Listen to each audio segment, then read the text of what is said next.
Welcome to the Tons of Industry Show. I got a groundbreaking interview for guys today. Representative Ken Ivory is all about liberty, and I asked him to come on since he was instrumental to Utah's gold legal tender legislation. He's an American politician. He's a Republican member of the Utah House of Representatives since 2011, and I am truly honored to have him with us. Mr. Ivory, how are you today? Leo, I'm doing well. Thanks for having me on. Ken, I'd love to start with a discussion about man's three great rights. Well, sure. That's really the foundation of everything we believe in. That we say is the American recipe of our freedom and of our prosperity. Jefferson put in the Declaration of Independence that all men are endowed by their Creator with unalienable rights of life, liberty, and the pursuit of happiness. And by the pursuit of happiness, they meant using our time and our talents and our energies to do things, to bless other people's lives, to accumulate property, and to be blessed by what we do with that. In Utah, we have one man who was a member of the U.S. Supreme Court from Utah. His name is George Sutherland, and he put it in a way that I think really brings it home. He said, man has three great rights: life, liberty, and property. He said they're so bound together as to be a single right. Because if you give a man his life, but take from him his liberty, you take away all that makes life worth living. Then he said, you give a man his liberty, but you take away the property, which is the fruit and the badge of his liberty, you still leave him a slave. And so you see, property really, by that notion, is the master resource. That's how we exercise our choice, our accountability, our opportunities to bless other people's lives, to choose and grow. And, the more that we forget our rights that we don't know are no better than rights that we don't have. And that's a very serious proposition in the United States and in the world today. Now, I'd love to talk to you about an analogy, a story that you told in one of your keynote speeches, and it's called the moving sidewalk. Could you explain that, please?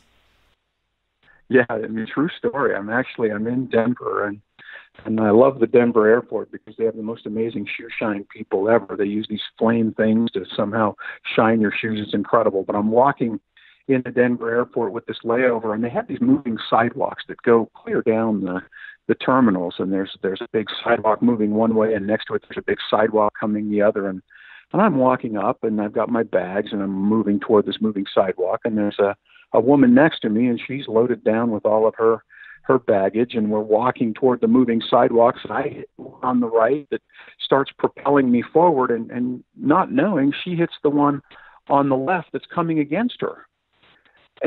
And she gets on this moving sidewalk, and as she hits it going against the grain, she stumbles and almost falls, and then she looks around to see if anyone had noticed what she did. And she kind of tries to gather her bags and walk even faster, and so that people wouldn't think that she got on the wrong moving sidewalk, she tries to walk faster, and she keeps going against the grain. And I couldn't believe what I was seeing. I actually got clear to the end of my moving sidewalk that was moving me forward, and I came back around just to watch this play out, and I watched as this woman just continued to walk harder and harder and harder and struggle more and more against the grain of this moving sidewalk, hoping that no one would notice that she had gotten on the wrong moving sidewalk. And, it's such a great analogy for things that are going on in our life and in our world today. We have a constitutional system that was designed to propel us toward the blessings of liberty, to secure the blessings of liberty. And, over time, that's been distorted. We've got things happening in Washington where they're accumulating power and distorting the system and distorting the checks that were supposed to be there. And now we have a system that really seems to be working against us, and we're moving faster and we're moving harder, and we're not making progress. And it really comes to a point that we can try to look cool and wonder how people are looking at us, or we can stop and realize, hey, we've got to fix the system. It's the system that's the problem. It's not how fast we're moving, and it doesn't matter what we look like when we're doing it. But that's a perfect analogy in our monetary systems, is what we talked about in that the United Precious Metals Association. That we're moving backwards because our money is being devalued by degrees out from underneath of us, and the more we try, and the harder we work, and the harder we try to invest, the value of our effort, the value of our labor, the value of our property and our liberty is being taken out right from under us. Well, you're obviously hitting home with the fact that we live in a fractional debt reserve system, propagated probably by default of the United States government in 1971, and ever since we don't have a fixed measure of wealth. Everything, all currencies and all alternative currencies like gold and silver are just floating against each other freely, and since the 90s they float by the millisecond. You can see how they trade on your screen 24/7 on the forex. And I want to ask you, how can gold and silver be incorporated into modern finance today? What does the American legislator need to do to get the Federal Reserve off of our backs and get, the free enterprise system and gold and silver back into the hands of Congress, or create a better hybrid? Because right now, if you have a positive balance in your account, it means that somebody else has a negative. Every single currency is brought into creation by debt. So I'd love to hear your thoughts on this. Yeah, I mean, it kind of goes back again to the underlying basis of choice. Where we have choice and we have a fixed standard. The Constitution says that Congress is charged to have a fixed standard of weights and measures, to coin money and have a fixed standard of weights and measures. It's right in the Constitution. Well, to think about a fixed standard of money, I mean, imagine you go into the butcher and you say, I'd like a pound of hamburger, and the butcher comes back with a thimble, and you stand there perplexed and say, well, no, I wanted a pound. He says, well, that's a pound today. Or imagine you're building a building and you've got the plans laid out, and from one day to the next, a foot changes. And so what was a foot then becomes what we think of as 6 inches or 3 inches or 18 inches. And it's not a fixed standard. Well, we wouldn't be able to construct buildings. We wouldn't be able to transact commerce if we don't have a fixed standard. Well, by the same token, the dollar was originally a very fixed standard. By definition, a dollar was 371 and a quarter grains of silver. And that was the definition of a dollar. Well, today a dollar is a green piece of paper that might buy you, a candy bar today and a half a candy bar tomorrow and a fourth of a candy bar a year from now. But it wasn't always like that. If you go back into the early 1900s and you had a $20 gold piece, the $20 or the $20 value of gold would buy you a very nice man's suit and shoes and tie and the whole outfit. Well, today, if you still have the $20 gold piece, that the value of the gold in the $20 gold piece will still buy you a very nice man's suit and shoes and tie and probably an evening on the town. But the $20, you could barely buy the pair of socks for the $20 denomination of that gold piece. Well, this shows you that we're losing value in the standard, the fixed standard of our currency, and that really is the embodiment of our property. I mean, we work and we use our liberty to accumulate things, and rather than, if I'm growing hay bales or if I'm raising cows, instead of taking a bunch of hay bales around with me and I trade my hay bales for other things that I need, or I take my cow and I give someone half a cow to get the things that I want, and instead of trading that way, we had a medium of exchange, and the medium of exchange had a fixed value. But if you take that fixed value away from the medium of exchange, now your property is being diminished, your labor is being diminished, your time is being diminished, and what you're able to accumulate is being diminished. And so to your question of what can we do, well, we're in a world today that we could do things so much better than ever before with blockchain technology, the digitization of things. You can digitize fixed units of gold and silver and transact just like you would in anything else, with a credit card and a payment processing system. But you have a fixed denomination, a fixed standard to the value of your labor and your property, as we did for the first 150 years or so of our nation's existence. That's quite an astonishing idea to have to have gold and silver on the blockchain, basically transparent, to as a decentralized database, and have people transact with gold or silver backed digital currencies. Is that what you're proposing that the government act on? Yeah, that's something that we'd sure like to see in Utah. We've been working on this for a number of years. We started out with the Utah Legal Tender Act that simply made gold and silver reinstated as legal tender and not taxable sales tax or capital gain tax in Utah. Of course, we still have the federal side of things that is another area of work that we have to deal with. But I think, once you reintroduce competition in a fixed standard of currency, it really changes the game. Then people have the opportunity to decide whether they want the representation of their property and their labor and their liberty to be in green pieces of paper that are devaluing, or in a fixed standard. That if I put it in a fixed standard today, my $20 gold piece could buy a suit today, and my $20 gold piece 100 years from now could still buy a suit and a night out on the town. And so giving people that choice of storing value and preserving and protecting the purchasing power of their property, I think is very crucial, and that's where the founders started. We've just gone away from that. Now, I'd love for you to share with us the boss analogy, the boss story, because this will strike a chord with listeners who are determined to make a change, and they see, their fellow Americans not even knowing what the Federal Reserve is, what the Federal Reserve Act is. People have not read the constitutions once in their life, and they're not acting as boss. Can you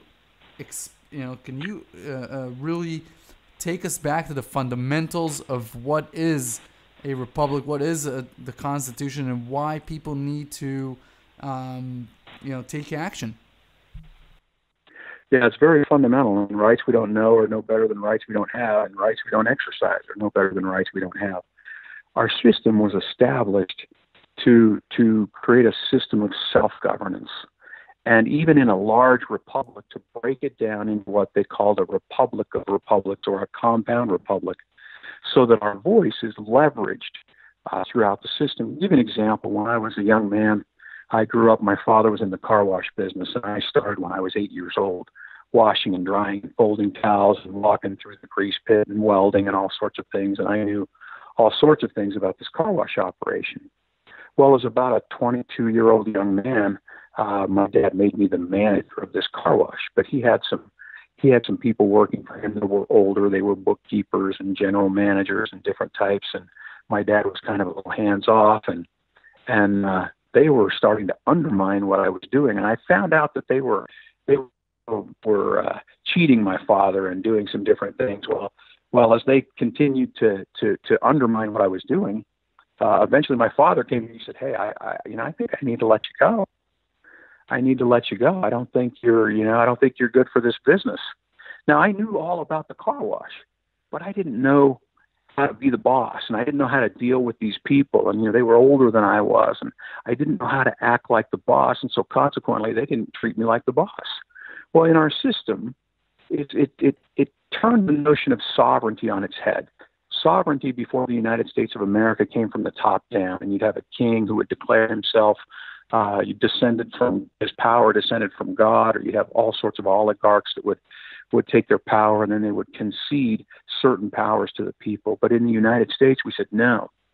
That where we started back on the Declaration of Independence, right? That endowed by their Creator, unalienable rights, life, liberty, the pursuit of happiness, and then it says, to secure these rights, governments are instituted among men. Government exists to secure those rights, and then it says, deriving their just powers from the consent of the governed. He's the boss. But if we don't act like the boss, we won't be treated like the boss. And in our system, it's very critical that we're engaged and we understand that at the most local level, that we know who our state representatives are, that they understand the system, that it was a system dividing power between a national and a state government, and that the national government was supposed to deal with things like, war and peace and diplomacy and foreign commerce and a sound monetary system. And when they get that right, we can talk about if they're able to do other things. But they were supposed to deal with few and defined things, Madison tells us, and that the states were to deal with all things that dealt with the life, liberty, and property of the people, and that the state's powers were to be numerous and indefinite. And in that nature, then, we would have at the most local level the ability to leverage our voice and have our say in how our life, liberty, and property was protected so that we could go exercise our creative genius and prosper.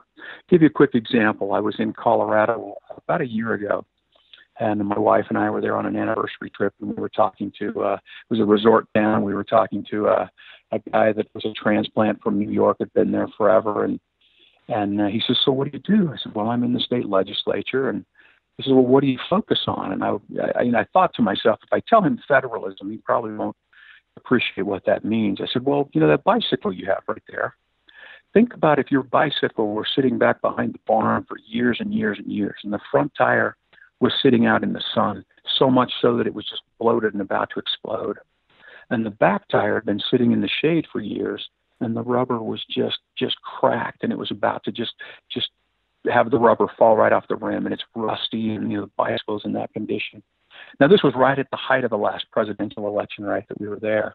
And so I asked him, I said, "With your bicycle in that condition, do you think the answer to that problem is who rides the bicycle? Is it Donald Trump or Hillary Clinton? And depending on who rides the bicycle, will that solve the problem?" And he kind of laughed and said, "Well, of course not." I said, "Okay, well, what about the direction? Maybe it's the direction, so that whoever rides the bike, they should ride it to the right, or they should ride the bicycle to the left, and that would solve the problem to get us to this destination of liberty and the pursuit of happiness." He says, "Oh, no, that would never work." He says, "You got to fix the bike." I said, "Just so. In the United States of America, we divided power between two spheres very clearly, and in the operation manual of the Constitution, it said that the power given to the national government was few and defined. That was the air pressure, the tire pressure, few and defined. To the national government, to the states, it was numerous and indefinite. But if we don't understand the operation manual for the bicycle, we keep thinking that if we just got a new rider, if we had a Donald Trump or a Hillary Clinton or named the politician of the day, or if we just pursued a different set of policies that went to the right or to the left, that would solve our problem. No, we have a system problem. We have to fix based on sound principle. We have to fix the system. And that's what secures our liberty. That's what leverages our voice so that we have accountable, effective, and efficient government from the most local level up. And that's the genius of the American system to preserve our self-governance. Well, Representative Ivory, I want to ask you this in light of what you just said. There's a $21 trillion federal debt. It's not only owed to the American people, it's owed to foreign governments, to foreign entities.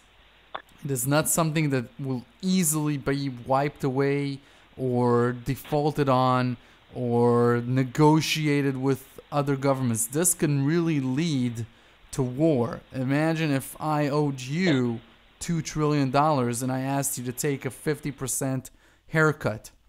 It wouldn't be a nice conversation. And there's unfunded liabilities to around 85 million Americans that are going to retire between now and 2030, 2035, and they live longer than before. Where does the rubber meet the road with regards to this? What is the potential for a great war, almost a world-sized war in the works here? Well, yeah, there's a lot of very ominous consequences to living in debt, pretending that debt is income or that printed money is prosperity. History defies that fallacy. And yet we've gone down that same road. You had U.S. Senator David Perdue from Georgia just last week do an op-ed and said, this is the greatest threat to our national security, this national debt. And now you've got Republicans in control who say they are the party of small government, but in Washington, the greatest example of bipartisanship is growing the government at the expense of the people and the expense of our future. It's very tremendous. I mean, if you think about it, debt is just another form of tax, but we're taxing the future. If you overspend, you have to tax at some point. You can either tax directly the people that receive the benefit of overspending. You can reduce services and benefits from overspending, or you which is simply taxing the future, or you print money, which is taxing the currency and taxing the value of the currency. In fact, John Maynard Keynes said not one in a million people ever recognize the hidden tax of devaluing the currency, which is why that's often the reason that politicians default to that option, and you just devalue the currency. But no, to tax the future, I think, is the greatest height of immorality. To say that we're going to consume and enjoy now, and we just expect that our children are going to have grown the economy to such an extent that they can pay for all of their needs and everything that we consumed plus accelerating interest. History defies that. And so, that's honestly, Leo, that's what got me into public office, got me off the sidelines. I had a nice little law practice. I was chairman of the Chamber of Commerce and president of the Rotary Club, and I would interview and moderate the debates for people running for Congress, and I would ask them these questions back when the debt was $5 trillion and $6 trillion, the good old days, and they would just say, yes, it's a critical problem, but we need more conservative Republicans, or we need more this, or we need more that, and we can't get our arms around it. Ron Paul, I like a quote that he said at one point. He said, everyone in Washington benefits from ignoring the constitutional restraints. They grow their power, then they can do more favors from this dysfunctional favor bank in D.C., which means they get more campaign contributions, which means they can stay in office longer. And that's the system that we see perpetuating itself on both sides of the aisle at the Washington level, because it's that bicycle again. It's not Republicans and Democrats. It's not if the bike goes to the left or the right. It's not who rides the bike. It's fixing the system so that we have a voice at the most local level. But no, we're going to have to answer for this tremendous debt. But I will, on a positive note, say there is no problem facing our nation today, our states, our communities, our nation, that cannot be solved with good, conscientious, principled leadership. I'll give you an example. For example, just in Utah, Colorado, and Wyoming, we have more recoverable oil, according to the Government Accountability Office, than the rest of the world combined. But it's locked up in federally controlled lands that we can't access. We've got a federal government that's managing 640 million acres of land, more than the Louisiana Purchase, and they lock it up as if it were a museum instead of honoring the basic American promise of life, liberty, property, self-determination, and allowing us to flourish and govern ourselves in our own communities. Under federal management, we're burning 10 million acres of national forest a year, up in smoke, polluting worse than lighting oil refineries on fire, killing animals, decimating habitat, destroying watershed.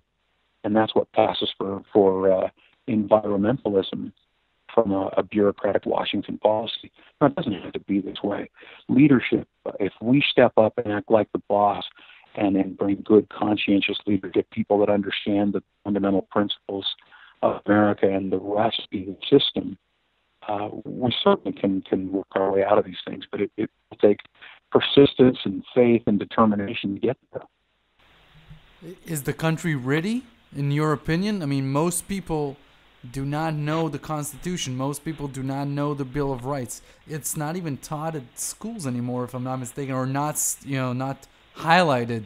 Do you think that the problem is that the people just are hypnotized by mainstream or by TV or by this left-right paradigm and are not ready to take control. Is this, in other words, is this a problem that has a solution, but we are in the minority that thinks that needs to be solved, and the rest of the people just go along? Yeah, it's a great question, Leor. Yeah,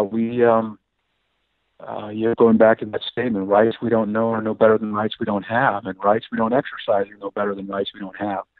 We have to know this ingenious system. I mean, our Constitution was unlike anything in the world. It was completely unprecedented. Even Gladstone, the English Prime Minister, says it's the greatest work ever struck off by the brain and pen of man. And we have to understand that. We have to understand the system, and I fear that things may have to get much worse before we come back and realize that we have a system issue. I'm encouraged, though, that at the state level, states on the left and the right of the political spectrum are starting to realize, hey, we have lost accountability in government. We have lost our voice. We've lost our ability to determine our own destiny and choose our pursuit of happiness. And they're starting to rediscover this idea of federalism, this divided and limited government with independent checks to both levels of government. They're starting to discover that. It's a slow process. We've been working on that in Utah for a long time. I created and I chair our Federalism Commission.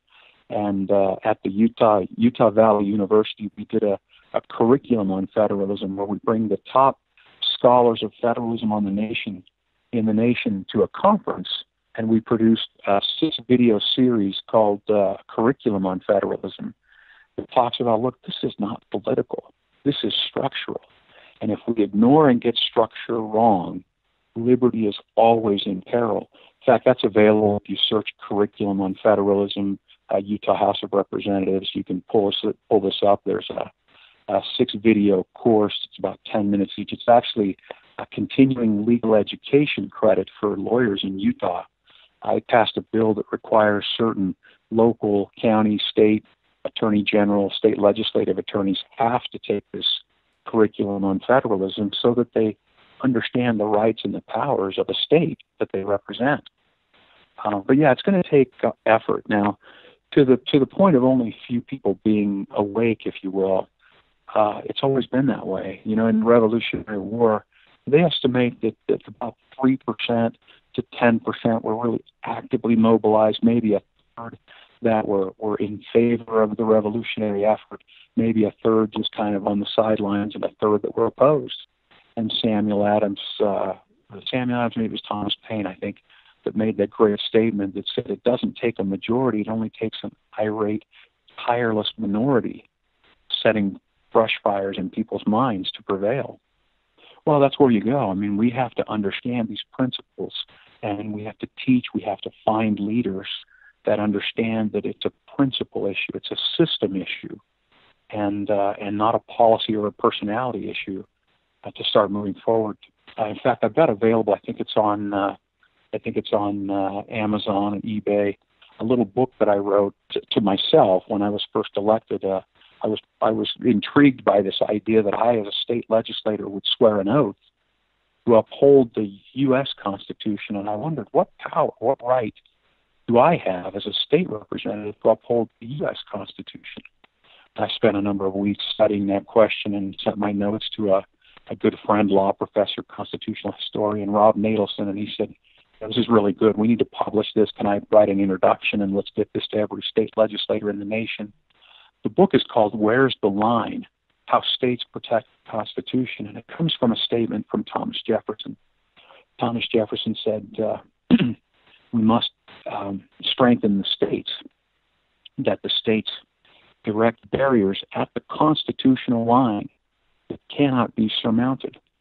And James Wilson said, we drew the constitutional line with such accuracy that this Constitution deserves praise in the powers between the state and the national government. But today, if we don't understand the division, if we don't understand the limits, and we don't understand the independent checks, we get that bicycle in complete disarray, and we talk about who should ride the bicycle and which direction it should go instead of focusing on the system. It's very interesting. And you know what?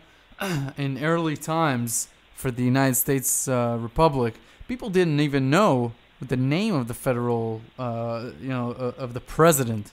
They knew their own governor, but they had no connection to the federal government. And today it seems like they don't know the name of their governor.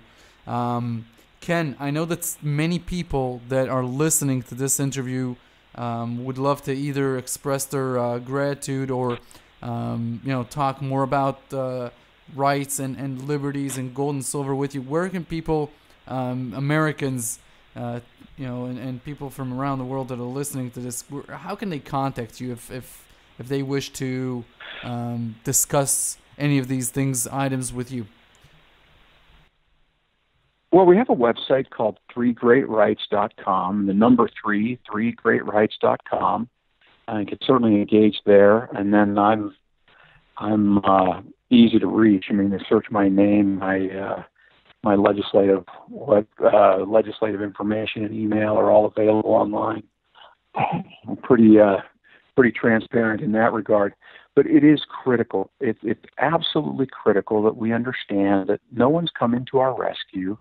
We are the boss in our system, and if we don't act like the boss, we're not going to be treated like the boss. And if we don't act like the boss, our system is going to continue to destabilize and centralize where our rights and our life, liberty, property, and those who control and determine that are going to be farther and farther away, less accountable, less effective, less efficient. And so working on that system, restoring that system, and bringing our rights back closer to home is really the genius that we inherited from those who gave us this amazing system. Ken Ivory, thank you very much for taking the time. It's been a real pleasure to poke your brain. Hey, my pleasure. Anytime. We have to all take ownership to teach and advocate and get people to understand that there really is nothing that we face right now at the local, state, or national level that cannot be solved with knowledge and good, effective leadership. And if we can help speaking, outreaching, providing materials to people as they work in their communities with their leaders, certainly happy to do that.